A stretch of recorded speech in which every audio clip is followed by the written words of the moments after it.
Pessoal, estamos na nossa penúltima aula sobre as efemérides de 2024 e nessa nós vamos fazer assim um apanhadão de efemérides referentes ao século XX. Na nossa próxima aula nós também vamos falar sobre algumas que são do século XX, mas que impactam mais o século XXI também, isso é importante entender. Essas agora estão mais relacionadas tanto ao começo como ao desenvolvimento, a gente pode colocar aí assim a primeira metade do século XX, embora algumas ultrapassem, mas vamos lembrar que isso aqui não é um preciosismo histórico. Então a primeira das nossas efemérides é o início da Primeira Guerra Mundial em 1914. Como vocês bem sabem, questões relacionadas aos conflitos mundiais, seja a Primeira Guerra ou a Segunda Guerra, são bastante presentes nas provas. Então essa, especificamente, tem oportunidade de aparecer porque, completam aí 110 anos do início do conflito. Então, lembrando sempre daquela nossa ideia, olha, qual é o gancho que pode vir?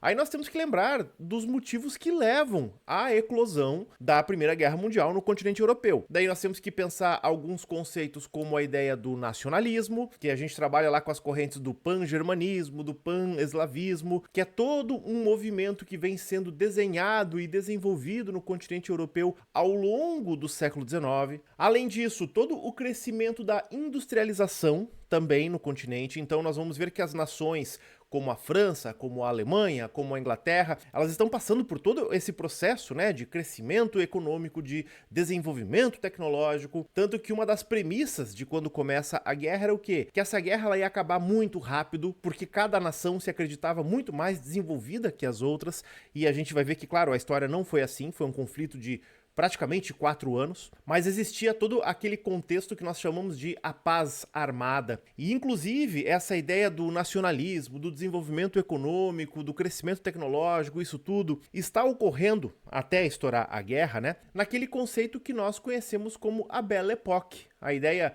de uma época de avanços, de desenvolvimento, muito embasada pelo fenômeno filosófico que nós conhecemos também como o positivismo. Tanto que a gente vai ver que quando estoura a guerra, os jovens se alistam no exército, eles correm para o exército porque havia toda uma questão de um romantismo também em relação ao nacionalismo, à defesa da pátria, aquela coisa toda. E é importante nisso entender também o seguinte, o último grande conflito que havia acontecido no território europeu tinha sido a Guerra Franco-Prussiana, lá de 1870. Então já não tinha mais guerra na Europa há mais de 40 anos, ou seja, a gente pode contar há pelo menos uma ou duas gerações atrás. Então mesmo os jovens que viviam na Europa naquele momento, eles tinham uma visão muito romantizada da guerra, da defesa da pátria. Então aderem aos montes, ao exército, sempre com a promessa muitos acreditavam, porque a guerra começa em agosto de 1914, muitos diziam que até o Natal eles estavam em casa de volta, por causa daquela ideia, que eu falei,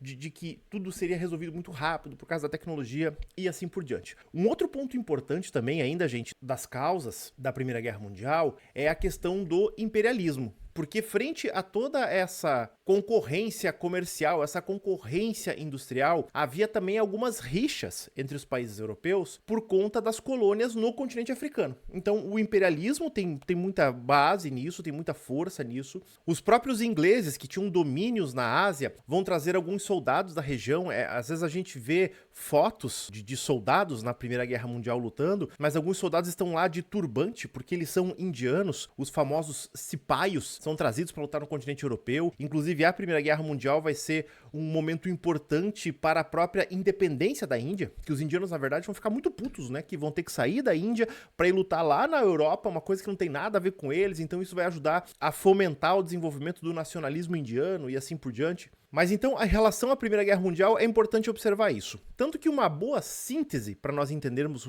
a forma que estoura a guerra é o seguinte, nós podemos entender a Primeira Guerra Mundial como uma guerra de imperialismos, porque as nações europeias, elas têm esse caráter imperialista e aí essa série de concorrências vão fazer com que a guerra exploda, mas também a gente pode chamar de uma guerra de nacionalismos. É fundamental entender o surgimento do conceito ou do fenômeno do nacionalismo, especialmente ao longo do século XIX. Se você voltar na nossa aula passada, eu falei um pouco para vocês sobre o Congresso de Viena, sobre as mudanças do mapa europeu, como que tudo isso impacta no processo da guerra, né? Então a gente vai ver que o mapa da Europa ele está desenhado de acordo com as potências vitoriosas lá em 1814. Então essas potências também vão crescendo. Entra também, assim, de leve, mas entra no contexto da eclosão da Primeira Guerra Mundial as unificações tardias, ou seja, o processo de unificação da Alemanha e da Itália também. A Alemanha e Itália vão se aproximar politicamente porque eles enxergam que eles têm um processo histórico ali muito parecido, né? Eles se unificaram muito tardiamente.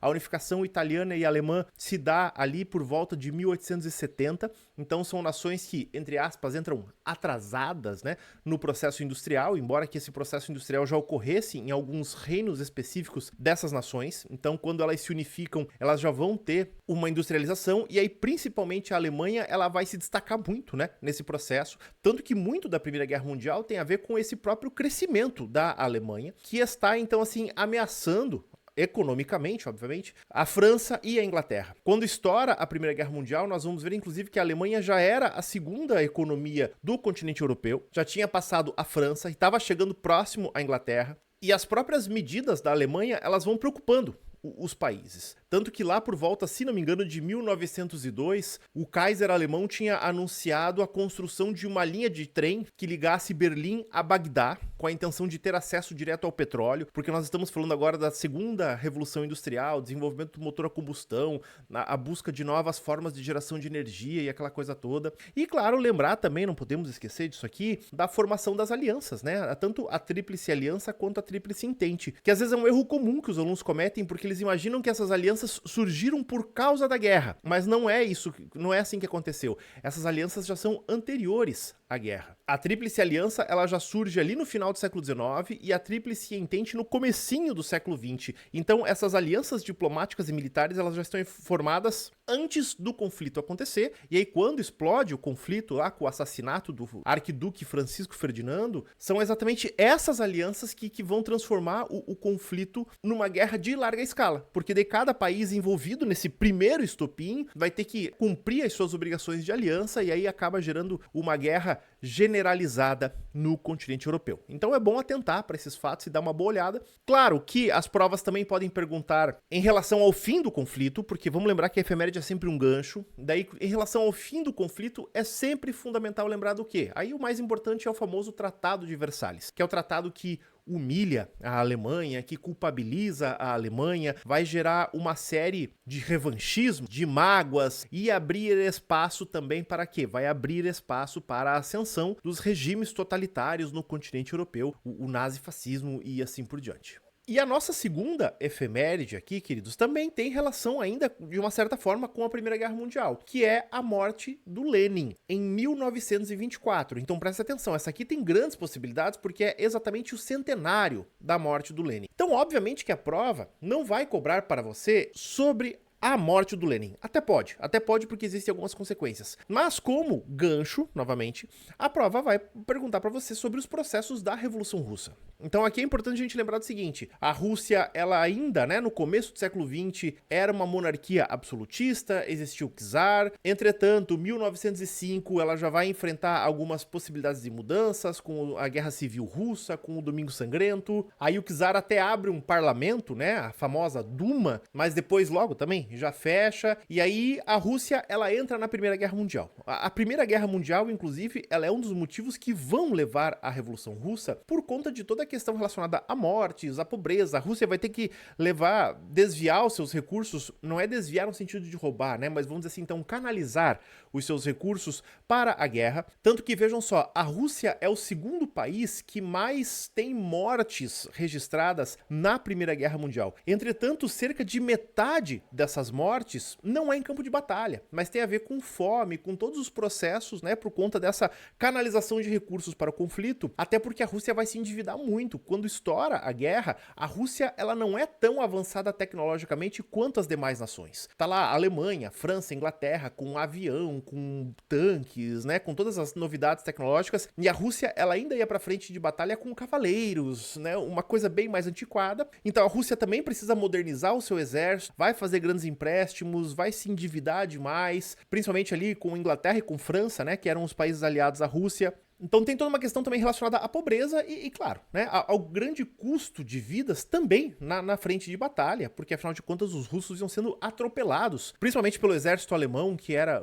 com certeza ali um dos melhores exércitos do conflito. Então todo esse contexto leva ao quê? Leva ao acontecimento da Revolução Russa, que nós temos que lembrar que ela acontece em duas partes. Em março de 1917, nós temos a Revolução Menchevique, que derruba o czar, derruba a monarquia e instala uma espécie de democracia burguesa, né? Nós temos ali meio que um governo burguês na Rússia nesse momento. E qual é o grande erro desse governo? Não tirar a Rússia da guerra. Então, por mais que tenha havido essa primeira revolução, ainda há espaço para um cara como o Lenin, né? Aí o Lenin e o Trotsky são muito presentes nisso, de fazerem todo um contraponto a esse novo governo, sobre qual a principal crítica: a Rússia não ter saído da guerra, porque eles entendem, né, que a guerra está arrastando a Rússia para uma grande série de problemas, como eu já falei, fome, mortes e assim por diante. Então, em outubro de 1917, ocorre agora sim a Revolução Bolchevique, ou seja, a Revolução Socialista de fato, que tira esses burgueses, esse governo de centro do poder e começa, né, a instalação de um regime socialista na Rússia sob o comando do Lenin. Tanto que uma das primeiras medidas do Lenin é tirar a Rússia da guerra, vai assinar a paz com a Alemanha, essa coisa toda. Ali o Lenin vai receber muitas críticas porque nesse tratado de paz o Lenin é obrigado a ceder um território para a Alemanha, afinal de contas, porque fazia parte, né, da rendição russa. E aí logo depois começa a guerra civil dentro da Rússia. Acaba a guerra na Europa em 18, mas em 18 também já estoura a guerra civil na Rússia, que então são tanto monarquistas quanto os mencheviques, apoiados por países estrangeiros que têm muito medo dessa revolução socialista. Mas aí a gente vai ver que o Lenin vai adotar o famoso comunismo de guerra. Nós temos a criação do famoso, então, Exército Vermelho, que nesse momento de guerra civil está sob comando direto do Trotsky, e eles conseguem vencer a guerra civil, e logo depois, né, a Rússia pacificada dentro das possibilidades, isso já mais ou menos ali por 1921, e aqui, claro, vocês não precisam guardar as datas, como sempre, eu tô só localizando a gente. O governo leninista vai implantar a famosa NEP, ou o novo plano econômico, onde ele vai buscar estabilizar a economia russa e trazer todo um processo de crescimento. Então acho importante também que vocês deem uma boa revisada ali nas medidas do Lenin, tanto o processo da guerra civil como essas novas medidas econômicas do Lenin. O que o Lenin diz, né, que ele vai fazer uma abertura econômica burguesa, mas essa NEP, ele chama o seguinte, ó, nós temos que dar um passo atrás para dar um salto à frente. Até pela própria estrutura do marxismo, porque o marxismo entendia como a ideia de uma revolução. Nós teríamos uma sociedade agrária, que viraria uma sociedade capitalista, e aí as contradições da sociedade capitalista trariam a revolução socialista. E o que o Lenin observa? O Lenin é um intelectual, a gente tem que lembrar disso, ele pensa intelectualmente também o próprio processo da revolução. Ele observa que a Rússia, ela ainda não passou pelas contradições de um sistema capitalista, porque a Rússia ela era ainda eminentemente rural. Então ele faz uma pequena abertura, ele permite ali a instalação de pequenas indústrias sob a iniciativa privada, pagamento de salário mínimo, para que a Rússia tivesse algumas pequenas estruturas capitalistas para que então pudesse consolidar, vamos colocar assim, uma revolução socialista de fato. E a Rússia vai realmente experimentar um crescimento com essa planificação da economia, só que daí em 1924 o Lenin morre, ele tem um derrame. E aí é importante também a gente entender as consequências da morte dele, porque é o que pode ser puxado a partir do gancho das efemérides. Quando o Lenin morre, nós vemos uma disputa interna dentro do Partido Comunista Russo entre o Trotsky, que era o braço direito do Lenin, seria, né, entre aspas, ali, o seguidor natural no governo, mas aparece uma figura que é o famoso Stalin também. Então o Stalin, ele começa uma campanha muito grande de difamação do Trotsky, porque ele vai dizer, olha, o Trotsky não obedecia o Lenin, o Trotsky, ele vai, né, acabar com o processo revolucionário, aquela coisa toda. Mas por que o Trotsky, ele desobedecia ou ele discordava do Lenin? Porque ele e o Lenin eram muito próximos. Eles eram colegas na universidade, ambos estudaram na Alemanha, depois eles foram exilados pelo czar, eles foram exilados juntos também. Então eles tinham uma proximidade muito grande e vamos colocar assim, o Trotsky, ele se entendia no direito de discutir com o Lenin porque eles eram parceiros nisso. Vamos colocar da seguinte forma, ele teria liberdade para isso.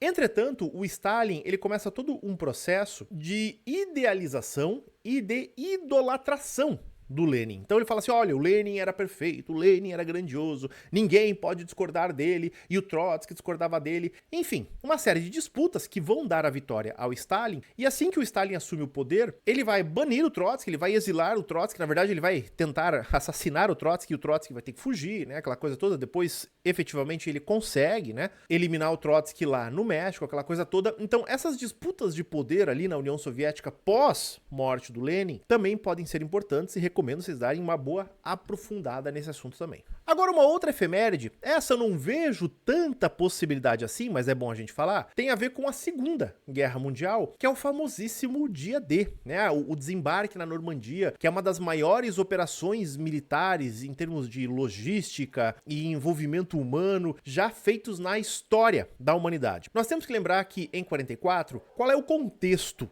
da Segunda Guerra? A Alemanha, ela já está sofrendo o ataque dos russos ali pelo leste. Desde 42, a Rússia ela vem avançando para dentro dos territórios conquistados pela Alemanha e dentro do próprio território alemão, e ao sul os aliados vinham avançando via Itália. Então a Alemanha, em 44, ela já está lidando com duas frentes de batalha. Entretanto, mesmo em duas frentes de batalha, o conflito ele estava demorando demais para ser resolvido. Então o que os aliados entendem? Nós precisamos abrir uma terceira frente de batalha. E onde essa frente de batalha vai ser aberta? Pelo norte da França. Então eles vão fazer toda uma série de operações, tem todo um planejamento, né, para a partir da Inglaterra, atravessar o Canal da Mancha e desembarcar nas praias francesas do norte. É essa operação que é conhecida como o Dia D, assim, mais do que já exaustivamente representada em filmes, em séries. Tem aquela série The Band of Brothers, né, muito premiada, que mostra o desembarque do Dia D. Talvez o filme mais famoso seja O Resgate do Soldado Ryan, também aquela primeira cena, que inclusive contou, né, com a participação ali de veteranos da guerra, que falaram muito sobre o conflito e assim por diante. Então, novamente, pode aparecer, mas não vejo tamanhas possibilidades. Eu acho que desse conjunto todo aqui nós temos efemérides mais importantes, como a própria Primeira Guerra Mundial e como também a morte do Lenin. Mas tá aqui, tá falado, né? Então fique de olho nisso aí. Agora, outra efeméride, que às vezes pode ser que o aluno não dê tanta importância, mas pode aparecer, é em relação à América Latina. Vamos lembrar que as provas ultimamente têm cobrado bastante questões sobre a América Latina, e essa é específica em relação ao Paraguai. Em 1954, nós temos o golpe militar no Paraguai, que dá início à ditadura paraguaia. A longa ditadura paraguaia, inclusive, que vai de 1954 até 1989. São 35 anos de ditadura, inclusive uma das mais longas desse contexto, né, da América Latina. E o Paraguai, diferentemente do Brasil, teve um único ditador nesse período todo. Nós tivemos 5 ditadores, o Paraguai teve um só, o general Alfredo Stroessner. A gente vai ver que o Paraguai, antes do golpe, desde a década de 1930, na verdade, já vinha numa série de acontecimentos que estavam levando a uma instabilidade política. Nós tivemos a Guerra do Chaco, que foi um conflito entre o Paraguai e a Bolívia. Depois nós vamos ter a Guerra Civil Paraguaia em 47. Então vejam, uma série, né, de instabilidades. Então era aquela coisa, entra presidente que é derrubado, entra presidente e aí é forçado a pedir a renúncia. Então toda uma instabilidade. E daí em 54 o Stroessner ele toma o poder. Imediatamente ele foi apoiado pelos setores conservadores da sociedade paraguaia, os latifundiários, aquela coisa toda, e também, claro, teve o apoio fundamental do grande irmão do norte, os Estados Unidos. Então isso fez com que a ditadura paraguaia do Stroessner se consolidasse, durasse 35 anos, vai acabar somente, como eu falei para vocês, em 89, e muito marcada, claro, pela violação dos direitos humanos, e hoje se sabe, inclusive, né, de várias outras questões relacionadas a toda uma rede, né, que foi montada para buscar meninas nos confins do Paraguai, para serem trazidas à capital e serem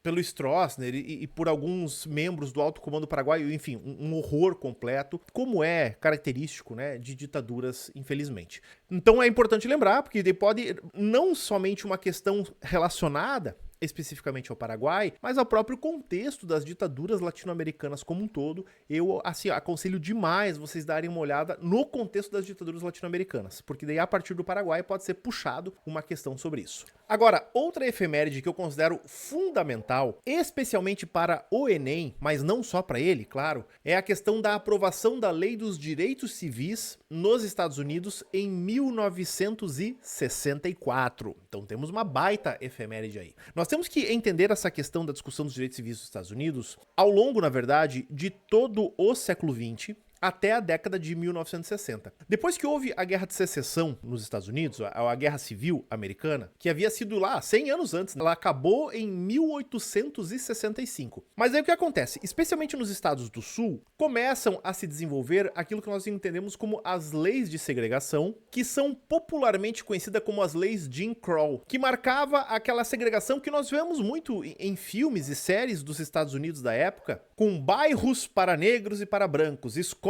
para negros e para brancos, ou até mesmo dentro dos ônibus, né? Haviam espaços específicos para os brancos sentarem e espaços no fundo e em muito menor número para os negros sentarem e várias outras coisas que nós observamos em fotos e assim por diante. Só que, claro, a segregação ela não se aplicava apenas a espaços públicos. Em muitos estados era extremamente difícil os negros conseguirem votar, por exemplo, ou mesmo, imaginem, né, se era difícil votar, não conseguiam se lançar na política para ter representatividade, nem nada disso. Então essas leis segregacionistas, gente, elas vão trazer toda uma série, claro, de lutas, né, que vão se formalizar especialmente pós Segunda Guerra Mundial e vão ganhar muito alcance e muito mais impacto com o desenvolvimento da Guerra do Vietnã. E claro que as principais lideranças em torno dessas lutas são a Rosa Parks, que começa a liderar o movimento do boicote dos ônibus, o próprio pastor Martin Luther King e o ativista o Malcolm X. Existem outros, obviamente. Mas então por que o ano de 1964 ele é importante? Porque em 64 vai existir a lei nacional,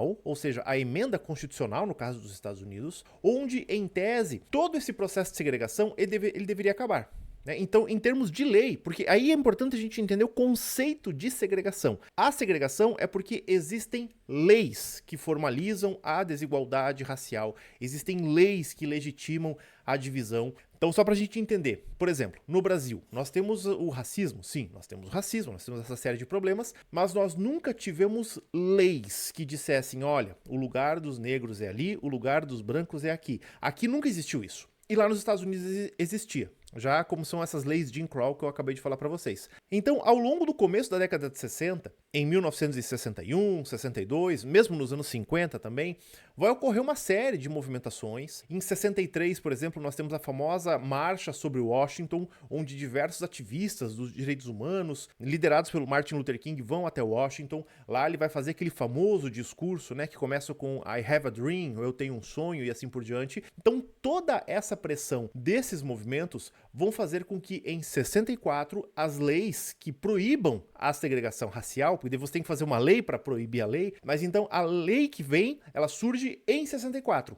como resultado dessas lutas e de todos esses movimentos e assim por diante, e por isso que é muito importante, então, essa efeméride. E como eu falei, olha, especialmente para Enem, por quê? Porque tem uma série de competências e habilidades que trabalham com essa questão de justiça, de desigualdade e assim por diante, mas, obviamente, isso pode aparecer em diversas outras provas, principalmente na área de história e na área de sociologia também. Então é bom ficar bem atento a isso tudo. Outra efeméride que eu considero bastante importante, ela ocorre no ano de 1974, que é a Revolução dos Cravos em Portugal. Por que ela é importante? Primeiro, pela questão de ser em Portugal, então questões relacionadas a Portugal às vezes impactam aqui pra gente, óbvio, não tanto na nossa história, mas tô falando nas provas mesmo, de fato.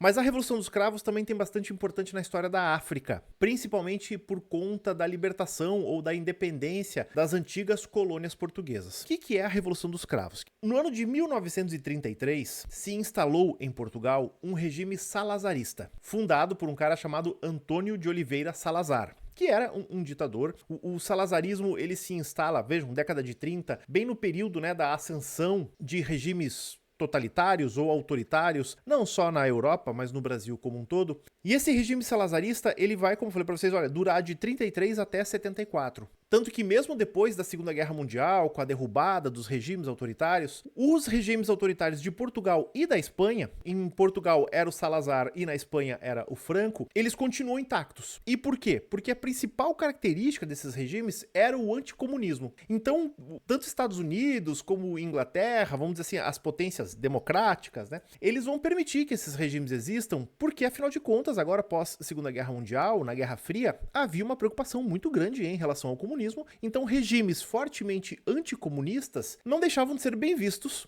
por essas potências. O que vai levar ao declínio do regime salazarista? Bom, primeiro de tudo, as guerras coloniais, como nós chamamos. Décadas de 1950 e 1960, nós vamos ver os processos de descolonização no continente africano. Então, obviamente que essas guerras de descolonização atingem também as antigas colônias portuguesas, principalmente Angola, Moçambique e Guiné-Bissau. Então começam guerras nesses países para expulsar os portugueses de lá. E a gente vai ver que em Portugal a juventude vai se colocar contra a guerra, até porque muitos deles eram levados ao alistamento militar obrigatório, aquela coisa toda. E os próprios militares portugueses começam a cansar disso, porque o regime já está extremamente desgastado. E essas guerras coloniais, elas não encontravam o apoio das potências ocidentais. Então estava extremamente desgastante, custoso para Portugal. Tanto que surge dentro do exército português o MFA, Movimento das Forças Armadas, que era um movimento principalmente de oficiais de média patente, que tanto queriam o fim das guerras coloniais, como também a própria transição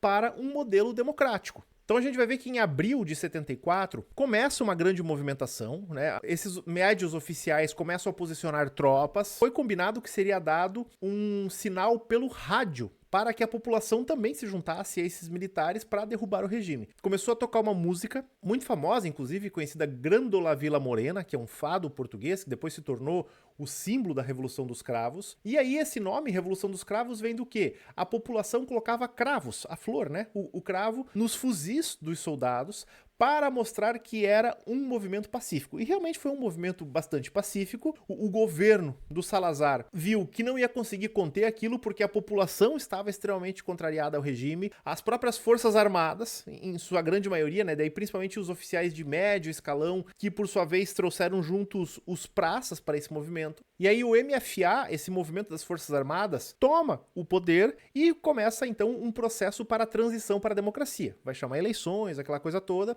E a gente vai ver que, inclusive, de forma muito rápida, em menos de 2 anos, as antigas colônias portuguesas elas também começam a conquistar a sua independência. Angola, Moçambique, Cabo Verde, Guiné-Bissau, São Tomé e Príncipe começam, né, a se colocar então agora como países autônomos nesse novo contexto. Então a Revolução dos Cravos ela é relativamente muito simples de se entender, mas novamente, né, como sempre, ela pode trazer alguns ganchos importantes ali, falando sobre a descolonização africana, ou falando também sobre o próprio processo de transição para a democracia, e é importante dar uma olhada nesse contexto e entender ele, claro, como sempre, dentro do grande contexto que é a própria Guerra Fria. Então podem vir questões sobre a Guerra Fria relacionado ao próprio processo de descolonização do continente africano a partir do contexto ali da Revolução dos Cravos de 25 de abril de 1974. Essa é a última efeméride dessa aula. E a nossa próxima aula, gente, vai ser a última das efemérides. Nós vamos pegar alguns acontecimentos de 1994, 2004,